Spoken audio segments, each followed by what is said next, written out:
Encore une victoire impressionnante ce soir du Paris Saint-Germain, 4-1 contre l'AS Monaco. Paris est magique, Ousmane Dembouz est magique. Mais Ousmane, arrête. Arrête Ousmane, tu vas finir ballon d'or à ce train-là. 13 buts sur les 5 derniers matchs. Où tu vas t'arrêter Ousmane Dembouz? Tout le monde a dit c'est fini. À 27 ans, il pourra plus progresser. C'est pas à 27 ans qu'il va changer. Il les a tous tués. Il leur a tous fait fermer la bouche. À moi le premier, tu m'as fait fermer la bouche Ousmane. Qu'est-ce qui t'arrive Ousmane? Tout ça pour une Rolex. Il y a une Rolex en jeu et ça y est, ça te motive à marquer des buts. T'as enfin trouvé le sens des cages. Mais là, c'est plus possible.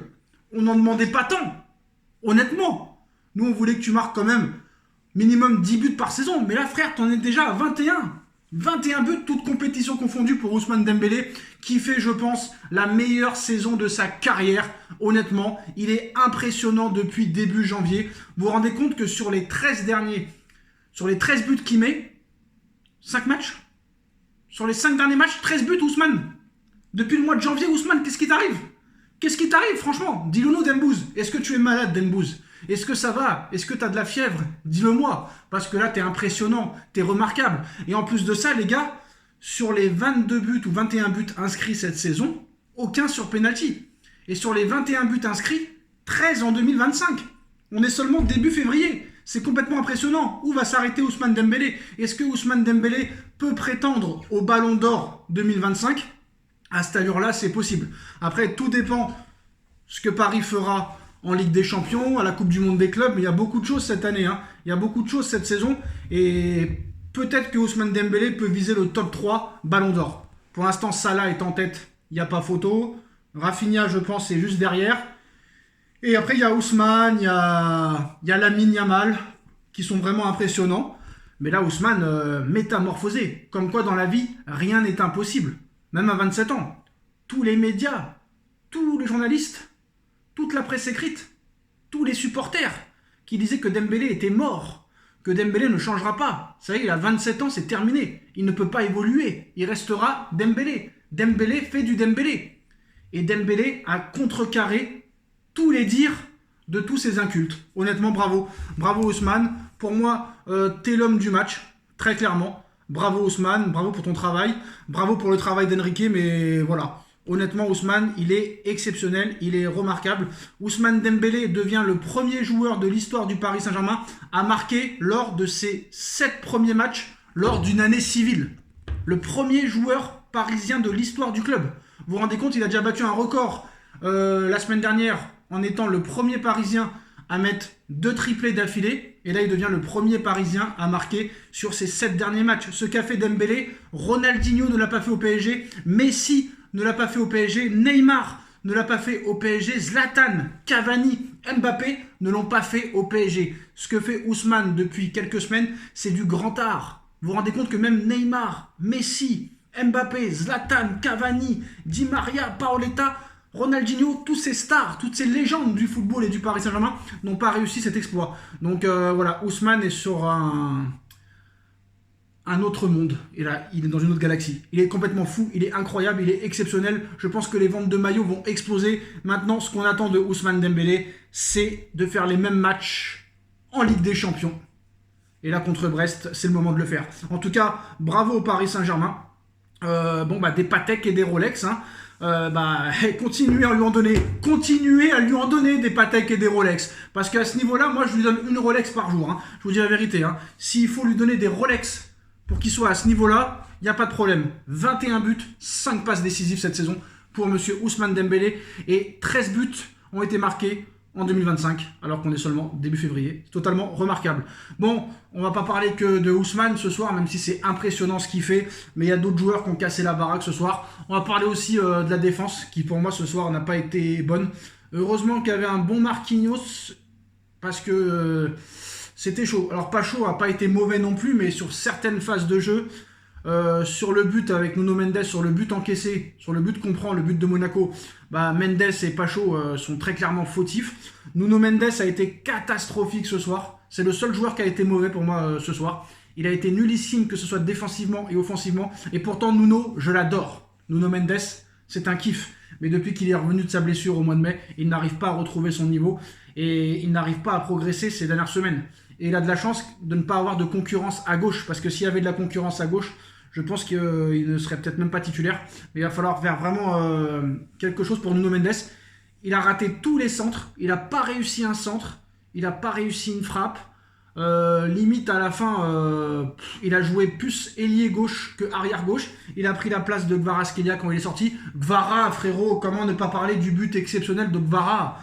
Comment il a éliminé le joueur? Oh là là, c'est du grand art. Kvara enfin lancé. Kvaratskhelia marque son premier but avec le Paris Saint-Germain. Ousmane Dembélé au top. Kvaratskhelia au top. Désiré Doué. Mais c'était pas Doué ce soir, c'était Neymar, frère. Et Neymar veut revenir. Pas la peine, on t'a déjà. On a trouvé ton clone, on t'a cloné. On a cloné Neymar. Désiré Doué, c'est Neymar. Et Désiré Doué a 19 ans. C'est exceptionnel. Il y a du Neymar dans Désiré Doué. Vous ne pouvez pas dire le contraire.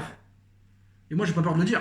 Doué a plus apporté au PSG que Neymar. J'ai pas peur de le dire. Je vais me faire flinguer à la Kalachnikov, mais Doué a plus apporté que Neymar au Paris Saint-Germain. Dembélé a plus apporté que Messi au Paris Saint-Germain. Kvaratskhelia a plus apporté que Mbappé au Paris Saint-Germain. Non, je rigole quand même pas, faut pas déconner non plus. Faut pas non plus exagérer, mais voilà, franchement, Désiré Doué est remarquable. Il est bon en numéro 6, il est bon en numéro 8, il est bon en faux 9, il est bon à gauche, il est bon à droite. Il rate pas une passe. Non, franchement, le travail de Luis Enrique commence à porter ses fruits. Et là, honnêtement, j'espère que ça va continuer. Je suis impatient de voir cette double confrontation contre Brest.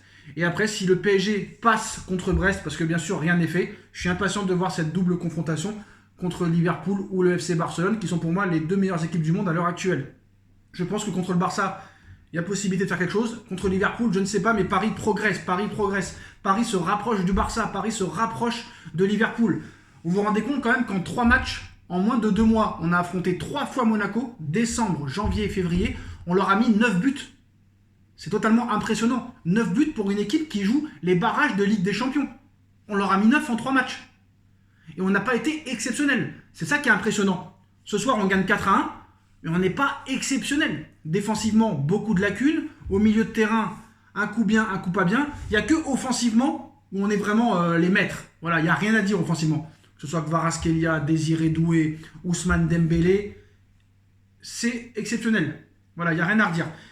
Je pense quand même qu'au milieu de terrain, il manque quand même un joueur d'impact physique. On comptait sur Fabien Ruiz pour apporter ça, mais bon, voilà. Après, en deuxième mi-temps, Fabien Ruiz, c'était mieux. On va pas se mentir, en première mi-temps, je ne l'ai pas trop vu, mais en deuxième mi-temps, c'était mieux. Joao Neves, bon, bah à droite, le pauvre, il l'a mis à droite, vu qu'il a fait reposer Achraf Hakimi. Bon, bah c'est sûr qu'il n'était pas à l'aise, le gars. Voilà, mais dès qu'il est revenu au milieu de terrain, c'était un petit peu mieux. Et Vitinha, très très fort. Vitinha qui met un but exceptionnel, plein de malice. Franchement, le but de Vitinha, je pourrais le regarder pendant 24 heures. Très clairement, magnifique. Magnifique but de Vitinha sur le coup franc. Un très bon Paris Saint-Germain. Un Paris Saint-Germain discipliné. Un Paris Saint-Germain époustouflant. Un Paris Saint-Germain joueur. Un Paris Saint-Germain qui sait enfin quoi faire du ballon. Parce qu'on va pas se mentir, au début, il y a encore quelques mois, c'était 80% de possession de balle.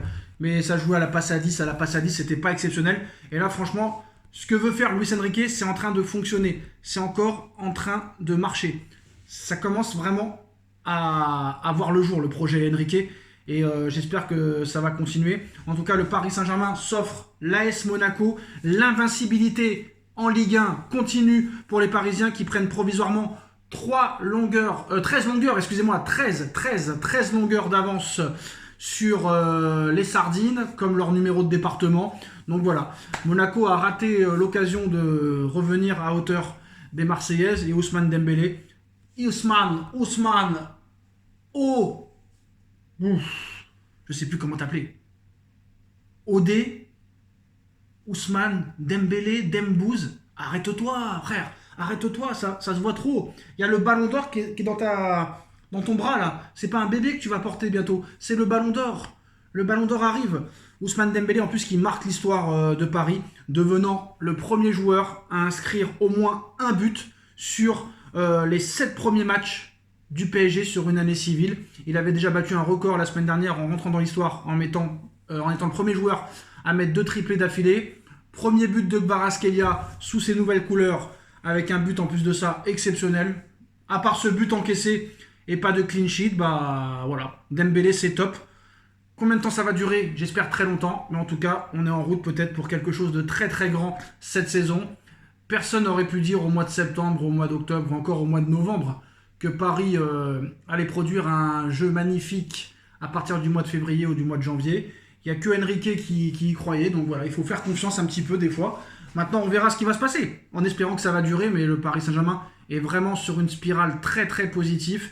On se régale, on voit du jeu, on voit des buts, on voit des séquences de passes exceptionnelles. Par exemple, le but de Dembélé, le deuxième, je crois, le premier but de Dembélé, pardon. Le premier but de Dembélé, Dembélé, Doué, Dembélé en une touche, c'est magnifique, c'est remarquable. Le coup franc plein de malice de Vitinha, le but exceptionnel avec ce crochet incroyable de Kvaratskhelia et le quatrième but de Ousmane Dembélé. Franchement, il n'y a rien à dire. Le Paris Saint-Germain sera champion de France et il n'y a rien d'autre à dire. Et franchement, j'ai pas culture d'être positif dans la vie, mais s'il continue comme ça, je pense que Paris peut aller très loin cette saison. Honnêtement, je pense que Paris peut faire une saison historique. Et si ça continue comme ça, je pense qu'on sera prêt au moment où il faudra être prêt. Là, je ne sais pas si on a encore peut-être la capacité, les possibilités de battre Liverpool, mais on s'en rapproche. Je pense qu'on n'est pas loin du niveau du Barça. Pour moi, on est meilleur que le Bayern, on est meilleur que le Real Madrid. Après, c'est défensivement. On a beaucoup de lacunes. Défensivement, c'est compliqué. Pacho, c'est un coup très fort. Un coup, il te fait des bourdes, il te perd des ballons faciles, il se fait éliminer. En fait, Pacho, il manque de vitesse. Pacho, il est très bon, mais dès qu'il est pris de vitesse, il est souvent pris de vitesse. Il est trop de fois pris de vitesse. Et ça, en Ligue des Champions, ça paie cash. Il faut que le Paris Saint-Germain s'habitue à faire des clean sheets. Parce que là, à part un clean sheet contre Le Mans, sur les 9 derniers matchs, Paris a encaissé au moins toujours un but sur 8 matchs. C'est-à-dire que Paris, sur les 9 derniers matchs, a pris au moins un but à chaque fois, à part contre Le Mans. Et ça, c'est pas acceptable. Donc voilà les gars, victoire du Paris Saint-Germain 4-1. Paris qui file vers le titre. Dites-nous en commentaire ce que vous en pensez et à très vite dans une nouvelle vidéo. Tchuss.